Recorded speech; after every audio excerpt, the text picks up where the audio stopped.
Hi అండి, ఎలా ఉన్నారు? అందరూ బాగున్నారా? నేను మీ పద్మ. ఈరోజు ఒక మంచి వీడియోతో మీ ముందుకు వచ్చాను.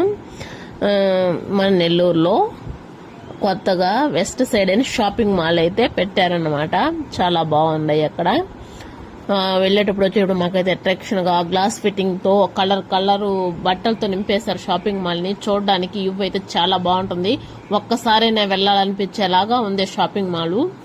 ఒకసారి వెళ్ళి మీరు కూడా ట్రై చేయండి. మేమైతే వెళ్ళామన్నమాట, నేను రమణ నడుచుకుంటూ అలా సాయంత్రము ఈవినింగ్ పూట వాకింగ్ చేసినట్టు ఉంటుంది. మనకు నచ్చితే తీసుకుందామని వెళ్ళాము. చూడాలి కదా ఒకసారైనా. చాలా బాగున్నాయి డ్రెస్సులు అయితే, అండ్ ఇయర్ రింగ్స్ ఉన్నాయి, కమ్మలు, షీట్ అట్లా 300 400 అట్లా ఉన్నాయి. చాలా బాగున్నాయండి. చూడండి, బ్రాస్లెట్స్ అన్ని మోడల్స్ ఉన్నాయి. బుట్టలాగా వచ్చినాయి కమ్మలు, కెంపులు వచ్చే సైడ్ చాలా బాగున్నాయండి. ఒకసారి మీరు కూడా వెళ్ళి ట్రై చేయండి.